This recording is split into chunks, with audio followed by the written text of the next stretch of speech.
And welcome back to the Open Mic Broadcast Network, the radio guy, Dr. Mike Prince. I have on the line with me the baseball man, Coach Olin Parker, also known as Coach OP. How you doing today, Coach?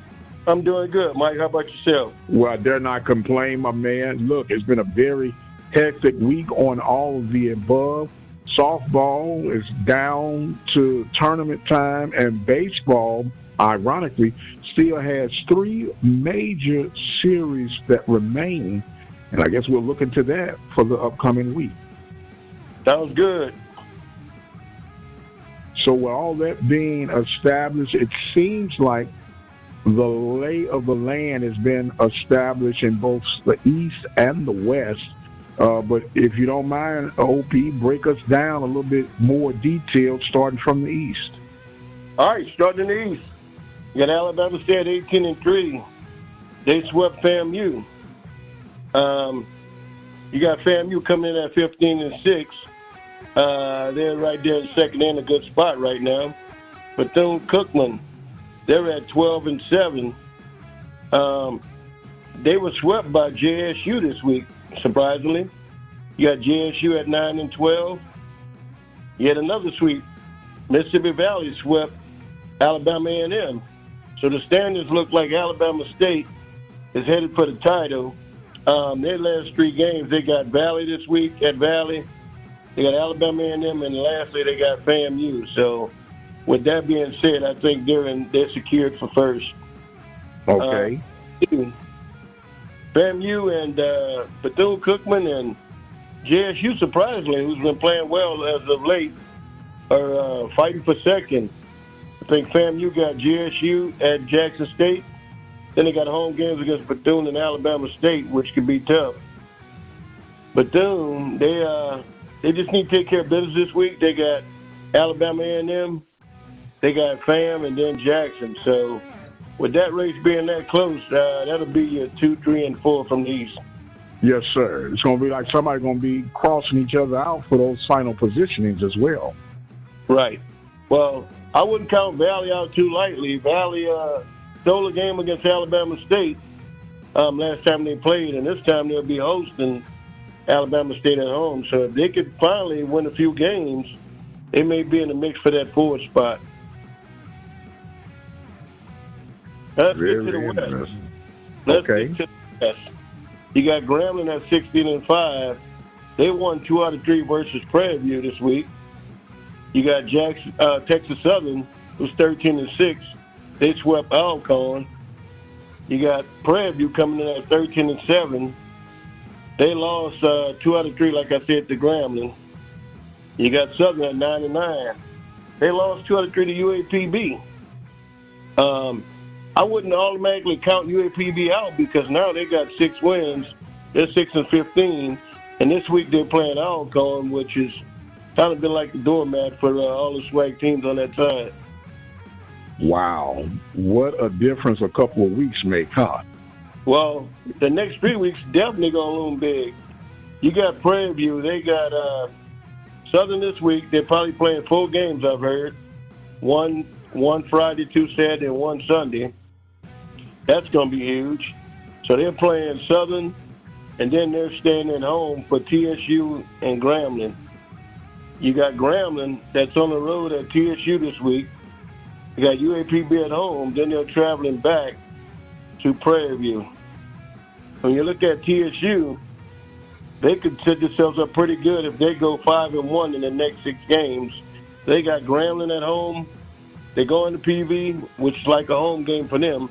They've been notoriously beating PV at PV. And then they're home against Alcorn. So their lay of land is there for TSU to look like they could jump them this week. Well, if you were looking at this thing on paper, it appears, as you just mentioned, that Texas Southern would have the path of the least resistance. And we go back to what seemed like yesterday, but the start of the season, I was saying never underestimate a Mike Robb coach team, and here we are all over again. Yes, sir. Absolutely, Mike. It is truly, truly amazing. Well, at this point of the season, you know what you have, and you pretty much know who you are. And it's a matter now, yes, you want to win as many games as possible, but do you start getting a bit premature and looking at what your rotation could possibly be for tournament play? Well, a couple of these guys got to get into the tournament. You're talking about SU and say Jackson State on the other side. You got to fight to get into the tournament. You know, if you're forward, you're forward. But also, TSU owes Southern 2 games. But I'm thinking if TSU sweeps Grambling, sweep Prairie View, there's a big old chance that they're going to sweep Alcorn. They may not need to play those 2 games. It'll be for seeding purposes only. And if you're going to be forward, you're going to be forward. Right. So, as I say, tomato. But at this juncture, you just want to be able to get into the tournament because anything can happen. Right. Okay. It'll be some good matchups. I tell you that East is going to be strong, 1 through 4. So, the West, you got to kind of play it by ear because look at it now. Grambling have to play JSU, which won't be easy. And you got Southern playing Alabama State. You know, that's the 1 and 4 mix-ups. Yes, sir. Well, it's going to be interesting, and regardless of what it looks like on paper, they still got to play these things out on the diamond, and that's what makes this thing so exciting. But before we go into the top 10, what about the resurgence of Jackson State? And I know myself, I've been somewhat, I guess, critical or more concerned about the lacklusterness that Jackson State had been showing prior to this latest surge. Well, I saw them play 2 weeks ago at Southeast Louisiana in Hammond, and they looked like a team that could be reckoned with. I think it just took them a longer time to start gelling and finding out, you know, the pieces of the puzzle. So it looked like they're going to be in good shape. They could actually play well and pass up Bethune-Cookman for 3rd place. Wow, what a turn of events. Once we state it again, that's why we play the games, right? And speaking of playing the games, man, I am truly intrigued now to hear what your top 10 baseball programs throughout the HBCU circuit would be this week, sir. And with that being said, let the games begin. All right, coming to number 10, you got Delaware State. Number 9, Jackson State. Number 8, Maryland Eastern Shores. Number 7, Prairie View.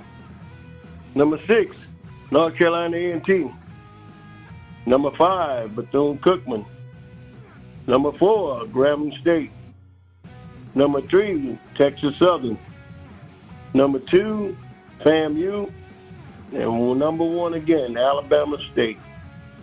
All right, my man. Now this thing is starting to take, as they say, legs of its own and establishing itself, eliminating the fakers from the shakers at this stage, huh? Yes, sir. All right. Well, look, bring us up to speed, man, of what's been going on in the land of Baton Rouge. Well, Mike, we're in the final countdown ourselves. We start our conference tournament this week at Southeastern Louisiana. We'll be playing Baton Rouge. Will be playing Nunez College at 12, followed by Baton Rouge playing Delgado at 4, and the nightcap will be Nunez and Delgado playing at 7. So it's a round-robin tournament, and, 2 and you're done. That's all I can say. Yes, sir. Well, we're going to wish you luck on that, my friend. Because they say anything can happen in tournament play, but you just want to qualify to get there. And I know you had some rough patches playing these teams that you're going to be paired up against, but once you say anything can happen when you line them up. That's right. All right. Look, Coach, I know that things are always running at a whirlwind, but we're going to let you echo your Yahoo connection, and we're going to wrap this thing up and get ready for next week's go-around. Sounds good, Mike. My name is Olin Parker, affectionately known as OP. I can be reached at yahoo.com. I think Mike knows the rest. Yahoo! Hey, man, I love it. He is Coach Olin Parker, and that's Olen, Parker, also known as Coach OP. I am the radio guy, Dr. Mike Prince.